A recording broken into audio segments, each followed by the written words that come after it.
प्रेम और वासना में बहुत बड़ा अंतर है। तुम जिस उम्र में हो ना, जिस उम्र में तुम हो उस उम्र में विपरीत लिंग के प्रति आकर्षण होना एक नॉर्मल बात है। ये हार्मोन्स है जो हर किसी के अंदर होते हैं। 20 से 25 के बीच में हार्मोन्स एक्टिव होते हैं। तुम उन्हें प्रेम का नाम दे रहे हो, ये प्रेम नहीं है, क्योंकि जहां वासना है वहां प्रेम नहीं है। वासना और प्रेम में बहुत बड़ा अंतर है। इस चीज को तुम समझ ही नहीं पा रहे हो। तुम समझ जाओगे तो ऐसी हरकतें ही नहीं करोगे, वरना प्रेम के कभी 35 टुकड़े थोड़ी हो सकते हैं। वासना कभी भविष्य का नहीं सोच सकती कि भविष्य में क्या होगा। जब कई बार होता है, रात को रिस्क उठा के जाते हो, तुम कभी सोच ही नहीं सकते कि इसके अंदर क्या परिणाम होंगे। तुम होटल के अंदर जा रहे हो, तुम कभी सोच ही नहीं सकते कि रेड पड़ गई तो क्या होगा। क्यों? क्योंकि तुम वासना से अभिभूत हो। प्रेम अभी हुआ नहीं है तुम्हें। प्रेम तो बाद में होगा। प्रेम होगा तब क्या होगा। प्रेम कभी प्रदर्शन की वस्तु नहीं है। कई बार देखते हैं, अभी अभी शादी हुई है, हाथ मिला के बैठे हुए हो, कभी गले में डाल के बैठा हो, ये आपको लग रहा होगा प्रेम है, लेकिन अभी प्रेम आपको हुआ नहीं है। अभी आप काम भावना के अभिभूत हो। क्योंकि प्रेम, आपके दादा दादी को कभी बैठे देखा ऐसे, माता पिता को कभी बैठे देखा ऐसे, तो क्या वो प्रेम नहीं करते थे? तुमसे तो बहुत ज्यादा करते थे वो। दादा ने दादी को कुछ भी कह दिया, दादी ने तो कभी तलाक नहीं दिया, कभी कोर्ट में चक्कर नहीं कटवाए दादा ने को। सुबह लड़ लेते थे, शाम को वैसे के वैसे थे। और ये भी देखो कि उनका प्रेम, दादा बहुत मोटा था, दादी पतली थी, दादा की बहुत हाइट थी, दादी ठिगनी सी थी, दादी मोटी थी, दादा पतला था, फिर भी यार वो प्रेम था। उन्होंने कभी, प्रेम और वासना में अंतर होता है इसके अंदर। हर साल एनिवर्सरी मनाते हो, हमारे पूर्वजों ने कितनी बार मनाई। आप गांव से 10 साल पहले गांव का रिकॉर्ड उठाओ, एक भी तलाक के केस नहीं मिलते थे गांव के अंदर, एक भी लव मैरिज के केस नहीं मिलते थे। अब तो हर महीना, हर 10 दिन का और हो गया, बोले 10 दिन हमारी शादी को कंप्लीट हो गई, ले जो एक नई एनिवर्सरी। उन्होंने कितनी मनाई, दादा दादी ने कितनी मनाई, माता पिता ने कितनी मनाई। प्रेम वो था। और जब प्रेम होता है तब पति परमेश्वर बनता है। अभी तुम प्रदर्शन कर रहे हो, हर 20वें दिन मनाना, हर महीने मनाना, हर साल मनाना, ये तो प्रदर्शन है। किसको दिखा रहे हो आप? क्योंकि अभी आपको प्रेम नहीं हुआ, प्रदर्शन है। पति जब परमेश्वर बनेगा, गांव के अंदर ऐसे ऐसे सीन देखे हैं। गांव में दारू पीड़ो पड़े, पत्नी उसे जाती है, लेके आती है, कपड़ा साफ करके, रोटी खिला के, और उसके बाद में उसे सुलाती थी। क्योंकि अब जो प्रेम है वो पति परमेश्वर बन गया। और जब पति परमेश्वर बन जाए तब कोई फर्क नहीं पड़ता कि वो कैसा है। इस बात से कोई 10-10 साल विदेश रहते थे, रहते थे, फिर भी पत्नी छोड़ के नहीं जाती थी। क्यों? क्योंकि अब पति परमेश्वर बन चुका है।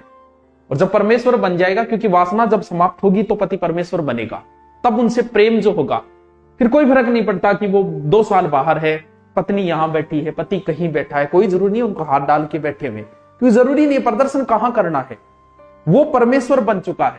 और जब पति परमेश्वर बनेगा ना, उसके बाद पति भले कैसा हो, आपको कभी तलाक के मुकदमे सुनाई नहीं देंगे, भले कैसी ही परिस्थिति आ जाए उसके साथ।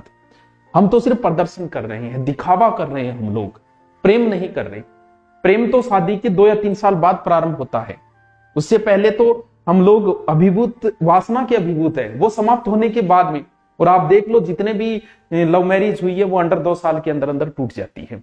क्योंकि 6 महीने बाद आदमी शांत, और उसके बाद में शुरू होता है लड़ाई झगड़ा, क्योंकि प्रेम तो था ही नहीं।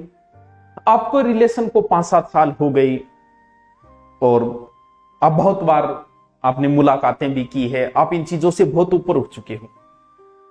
अब प्रेम हुआ कि नहीं है? जब आप जबरदस्ती, नहीं आज ही मिलना है, मैं आपके लिए आया हूं, कितनी रिस्क ले, अब आप जबरदस्ती कर रहे हो, हर परिस्थिति में मिलना ही चाहते हो, तो प्रेम नहीं है, वासना है।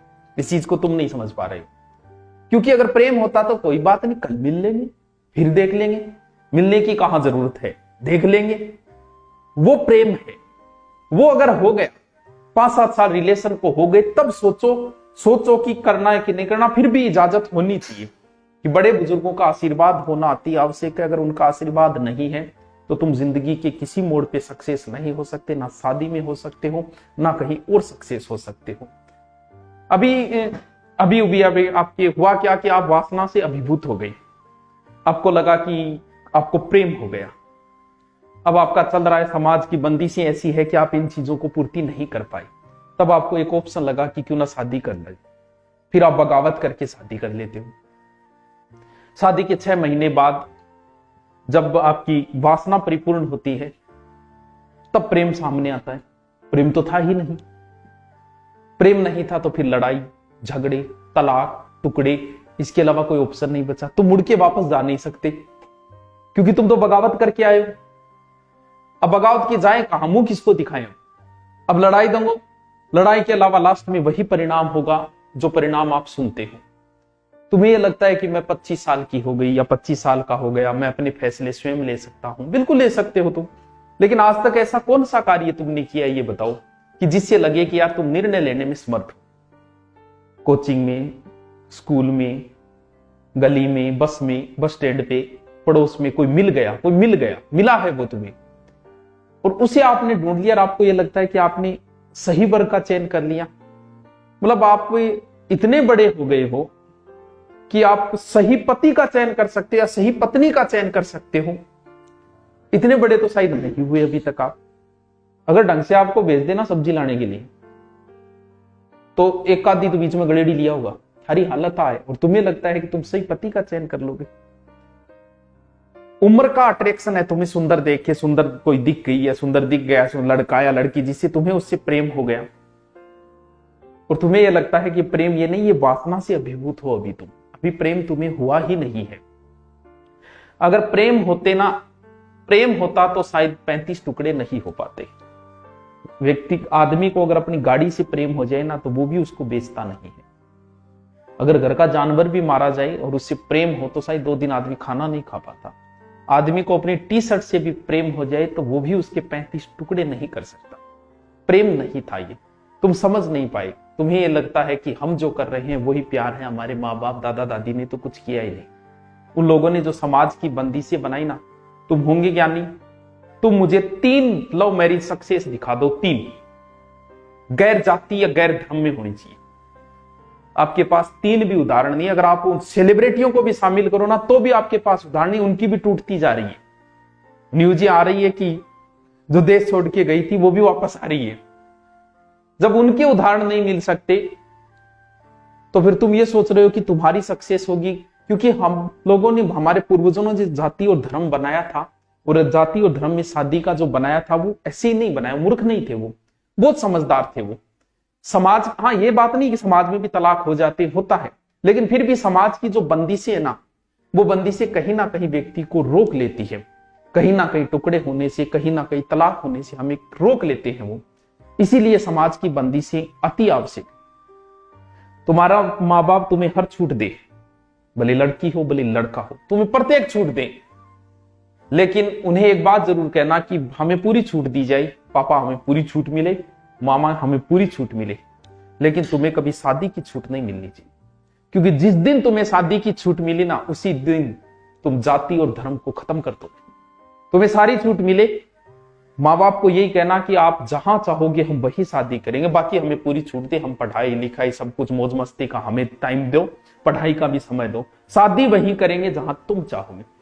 क्योंकि ये निर्णय अगर तुम्हारे ऊपर छोड़ दिया गया ना तो तुम जाति धर्म को खत्म कर दोगे। कई जगह जाति जरूरी भी है, हाँ जातिवाद खत्म होना जरूरी है, लेकिन जाति के अंदर विवाह है, ये चीजें बहुत जरूरी है, वरना इसके बड़े ही दुष्परिणाम सामने आएंगे।